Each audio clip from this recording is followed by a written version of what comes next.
entregue nas mãos dos pecadores. Nos evangelhos sinóticos, a referência aos pecadores dos quais Jesus foi entregue em suas mãos tem uma conotação significativa que se refere aos soldados romanos. Não é possível, Francis, de novo. Eu não tem jeito, Francis. Eu vou deixar, não vou assistir mais, vou desinscrever do seu canal. Eu não aguento mais tanta conspiração. Em Mateus 26, 45, Jesus diz: então chegou junto os seus discípulos e disse: dormi agora e repousai. Eis que é chegada a hora, e o Filho do Homem será entregue nas mãos dos pecadores. Similarmente, em Lucas 24:7 está escrito: importa que o Filho do Homem seja entregue nas mãos dos pecadores e seja crucificado e ressuscite. Então, veja. Então, a gente tem essa informação tanto em Mateus e a gente tem em Lucas. Esses versículos indicam que os pecadores são aqueles que, segundo o contexto histórico, eram soldados romanos. Porque, assim, quem foi que pegou Jesus? Foram os judeus. E ele entregou na mão de quem? Entregou na mão dos romanos. Porque, olha, ele diz assim: importa que o filho seja entregue nas mãos dos pecadores e seja crucificado. Quem crucificou? Foram os judeus? Não. Isso é... Veja que esses detalhes que eu quero que vocês prestem atenção. O detalhe é tudo. Em uma investigação, o detalhe é tudo. Jack Reacher. Siga o exemplo do Jack Reacher. Veja, os judeus vão pegar Jesus e eles entregam Jesus na mão dos romanos, soldados. São os soldados que vão crucificar. Então, quem são os pecadores? Os soldados romanos, não são os judeus. Os judeus são quem? Os judeus são os justos. São os quais Jesus não veio para salvar. Agora eu entendi! Agora eu saquei! Agora todas as peças se encaixaram! Esses versículos indicam que os pecadores são aqueles que, segundo o contexto histórico, eram soldados romanos e não judeus. Jesus foi entregue pelos líderes judeus aos soldados romanos, que eram considerados pecadores no contexto judaico, devido à sua associação com a ocupação imperial e as práticas pagãs. A entrega de Jesus aos romanos para ser crucificado não só destaca a injustiça e a opressão que ele enfrentou, mas também a ideia de que a salvação e a redenção estavam sendo oferecidas a um grupo que, aos olhos dos judeus, estava à margem da espiritualidade e da moralidade. Portanto, a mensagem implícita é que Jesus veio salvar precisamente os pecadores romanos. Aqueles que, embora fossem vistos como moralmente inferiores pelos judeus, eram, na verdade, os destinatários da misericórdia e da redenção oferecida por Jesus.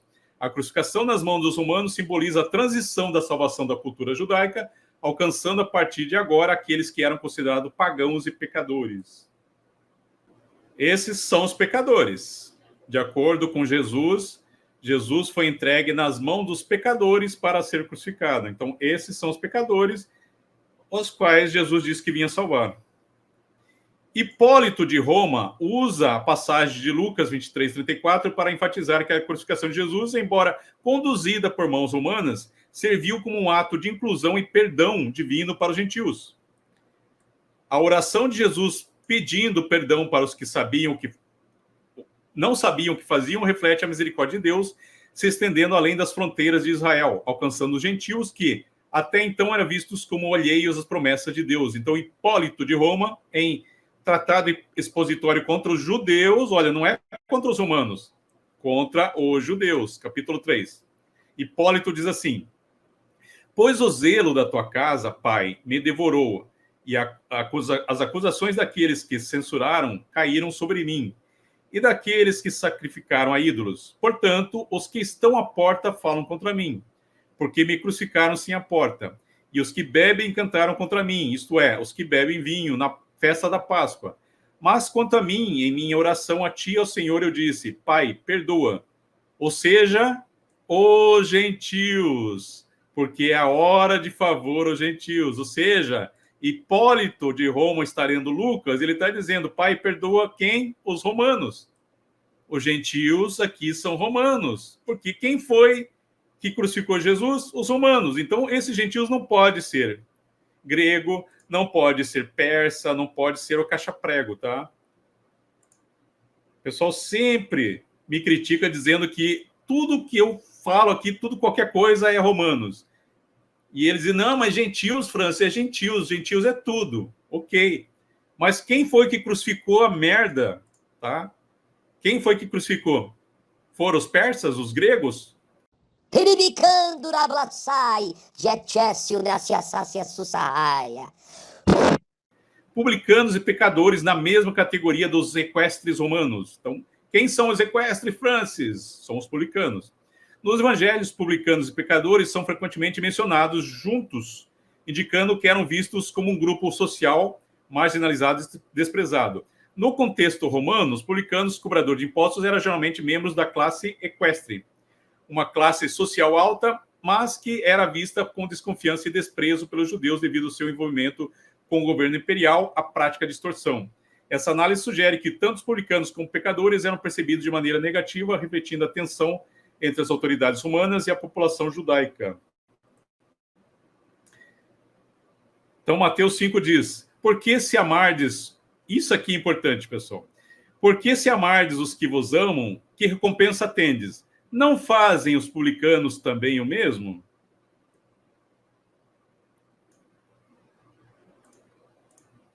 Galera, vocês não vão acreditar, galera, o que eu vou trazer aqui para vocês, pessoal. Presta atenção nesse detalhe aqui, pessoal. Em uma investigação, o detalhe é tudo. Jack Reacher.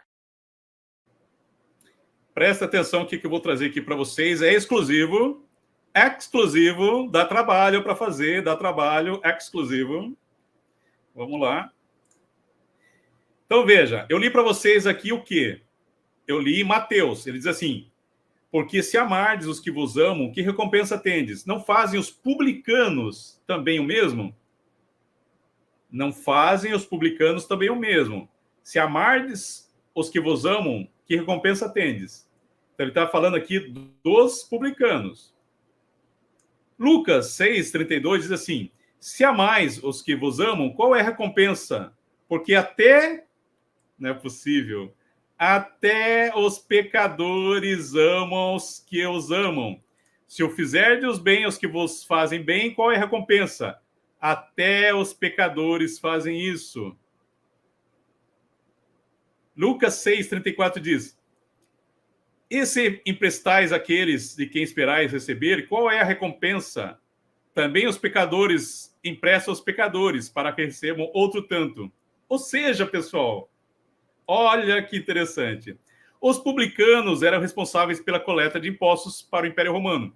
Eles eram frequentemente acusados de extorquir dinheiro das pessoas, cobrando mais do que necessário e enriquecendo a diferença. Essa prática se tornava impopulares e odiados pelos judeus. O termo pecadores geralmente se referia àqueles que não observavam a lei de Moisés. Isso incluía não apenas aqueles que cometiam atos imorais, mas também aqueles que eram considerados ritualmente impuros ou que tinham profissões desonradas, como os publicanos. Olha só o detalhe aqui, pessoal, que eu li para vocês. Vocês vão entender daqui a pouquinho. Comparação e equivalência. Nos evangelhos de Mateus e Lucas, Jesus usa publicanos e pecadores. Então, Mateus usa...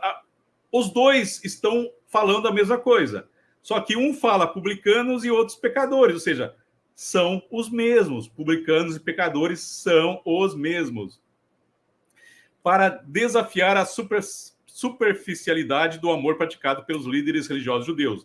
Em Mateus 5:46, ele observa, porque se amardes os que vos amam, que recompensa tendes?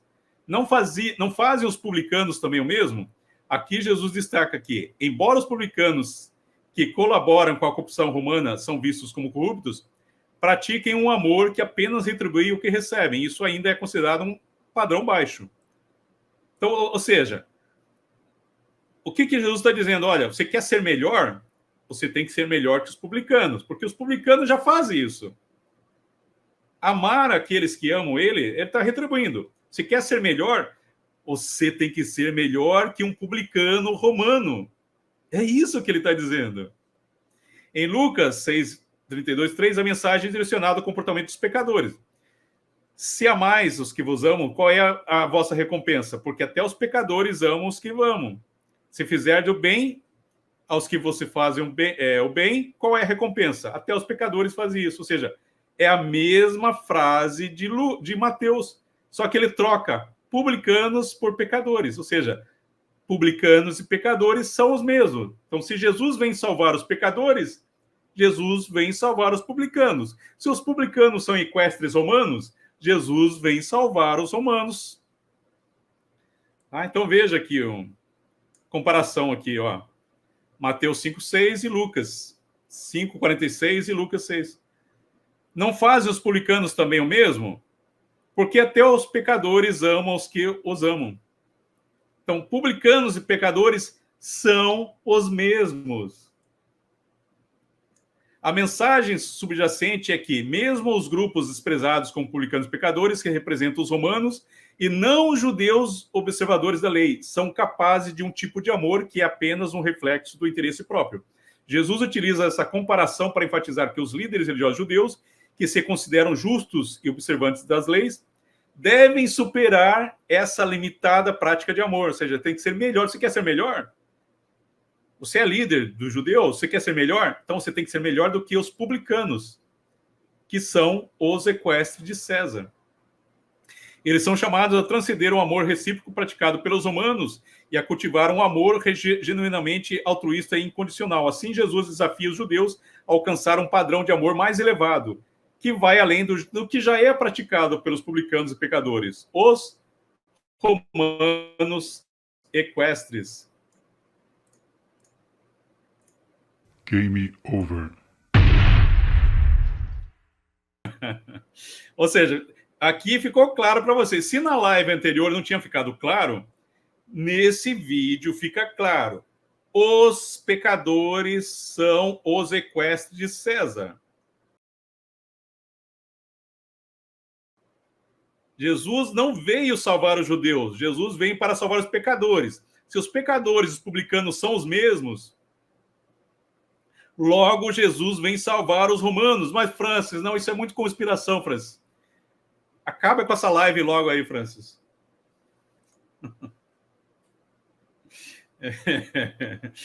Amanhã tem React, pessoal. Se prepare que amanhã tem React. O Adilson está falando, continua. Acabei de chegar. Então, vamos lá, pessoal. Então, presta atenção. Então, aqui mostrei para vocês, até agora eu mostrei que publicanos e pecadores são os mesmos. Nesse texto aqui de Mateus e Lucas, ficou claro. Os dois usam a mesma coisa, olha.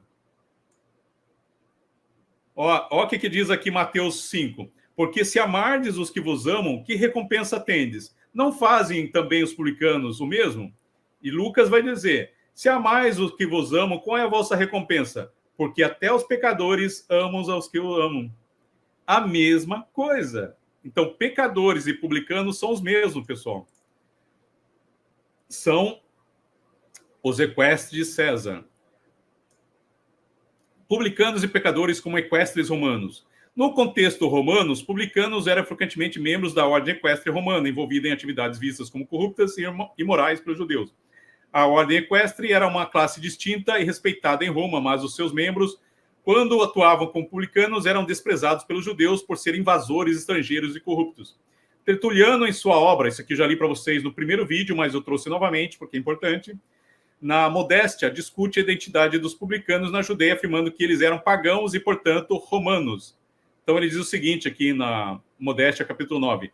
Se houver dúvidas de que na terra da Judeia, subjugada com muito tempo pelas mãos de Pompeu e Lúculo, os publicanos eram pagãos. Se os publicanos eram pagãos, era o quê? Romanos.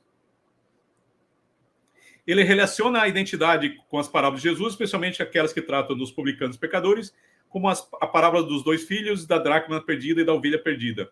Ao citar sobre os publicanos na Judéia como romanos, ou como pagãos, Tertuliano faz referência ao Deuteronômio para argumentar que os judeus não estavam sujeitos ao imposto dos publicanos, reforçando que esses cobradores de impostos eram estrangeiros e mais especificamente romanos. Tertuliano destaca que o termo publicano era extremamente desprezível aos olhos de judeus, mas não de Jesus. Não por se referir a um judeu, mas por se tratar de estrangeiros que exploravam o povo com impostos.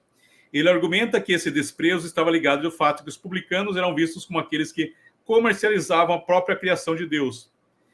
Nem o nome dos, ele diz assim, Tertuliano, nem o nome dos publicanos tem sido tão execrável aos olhos do Senhor, a menos que seja um nome estranho, um nome daqueles que colocam à venda os caminhos do próprio céu, terra e mar. Tertuliano explica que a associação de pecadores publicanos nas Escrituras não implica que os publicanos não eram judeus. Pelo contrário, argumenta que a distinção entre os pecadores de ofício publicanos e os pecadores por natureza outros pagãos. Ele diz assim, além disso, quando o escritor junta pecadores e publicanos, não se segue que ele mostre que eles eram judeus. Embora, olha o que ele diz. Ele está dizendo, ó, que eles não eram judeus. Mas ele diz assim, ó, embora alguns possam ter sido. Só que para Tertuliano, cobradores de impostos que comiam com Jesus, eles eram romanos e não judeus. Né? Embora alguns possam ter sido, mas colocado em pé de igualdade o único gênero de pagãos, alguns pecadores por ofício, isso é, publicanos, alguns por natureza, isso é, não publicanos. Ele traçou uma distinção entre eles. Ele menciona que Jesus foi criticado por se associar com pagãos, não com judeus, sublinhando que a disciplina judaica proibia qualquer associação com gentios. Isso destaca a missão inclusiva de Jesus, que veio salvar todos os pecadores e publicanos, os quais eram os romanos e não judeus. Ele diz assim, além disso, o Senhor não teria sido censurado por comer com judeus. Veja o que ele está dizendo. Ó. Se eles eram judeus, Jesus não ia ser censurado. É isso que ele está dizendo aqui. Além disso, o Senhor não teria sido censurado por comer com judeus, mas com pagãos, de cujo conselho a disciplina judaica exclui seus discípulos. Entenderam? Para Tertuliano, os publicanos na Judéia eram romanos. Essa identificação reforça a missão de Jesus no Evangelho Sinótico em salvar os pecadores romanos e não os justos judeus.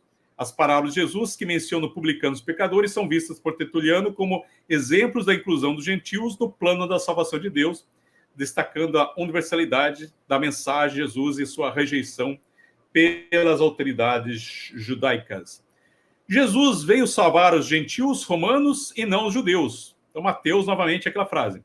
Ele dará à luz um filho e porás o nome dele Jesus, porque ele salvará o seu povo dos pecados dele.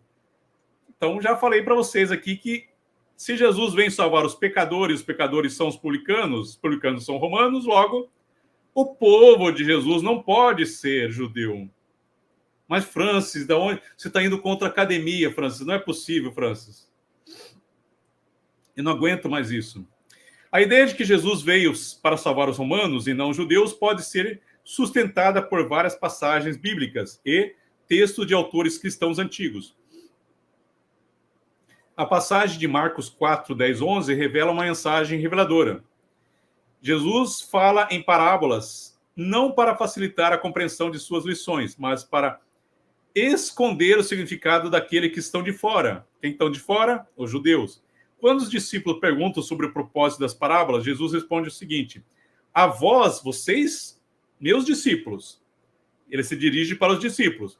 A vós é dado conhecer o mistério do reino de Deus. Mas para aqueles que estão do lado de fora, quem são, Francis? Os judeus. Todas essas coisas são feitas por parábolas, para que vejam e não percebam, ouvindo eles podem ouvir e não entenderem, de outro modo poderiam converter-se e ser perdoados, ou seja, se salvar. Essa afirmação sugere que Jesus intencionalmente ocultou a salvação dos judeus, recusando-lhes a oportunidade de arrependimento e perdão. Essa intenção de não salvar os judeus se alinha ao contexto histórico da revolta judaica contra Roma, culminando na destruição do templo em 70. Nesse cenário, Jesus pode ser visto como evitando que os judeus se convertessem e se arrependessem. Veja que ele diz, eu vim para os pecadores para que se arrependessem. Não vim para o justo. Então, veja. Então, ele fala em parábolas porque os justos, que eram os judeus, para eles não entenderem, para eles não se converterem e para não se arrependerem. Porque os únicos que iam se arrepender eram os romanos, que eram os pecadores. Né? O que poderia ser alterado seu destino na guerra contra Roma. Ao falar em parábolas, ele impede que compreendam completamente sua mensagem, condenando-os a não alcançarem o entendimento necessário para se salvarem do conflito iminente. Essa explicação fica mais clara ao observar que, nas parábolas, Jesus muitas vezes contrasta as atitudes dos líderes judeus com a fé de gentios e pecadores, como na parábola dos trabalhadores da vinha, em Mateus 21, e na parábola dos 2 filhos, Mateus 21, 28. Em ambos, os que inicialmente eram esperados para obedecer e servir eram representados pelos judeus, são superados por aqueles que inicialmente eram desprezados, representado por quem? Pelos gentios e pecadores. Essa inversão de papéis sugere que o plano de salvação de Jesus não estava centrado nos judeus, mas nos pecadores gentios que demonstraram fé. Jesus, então, ao evitar intencionalmente... Então, Jesus parece, então, evitar intencionalmente a salvação dos judeus, não apenas espiritualmente, mas também fisicamente, no contexto da revolta contra Roma. O uso das parábolas, em vez de facilitar o entendimento, serviu para garantir que eles permanecessem no caminho que culminaria em sua derrota militar e destruição do templo. Por outro lado, os gentios são a verdadeira preocupação de Jesus. Em Mateus 1, 21, o anjo anuncia que Jesus salvará o seu povo dos pecados deles. Quem é o povo de Jesus? Os romanos.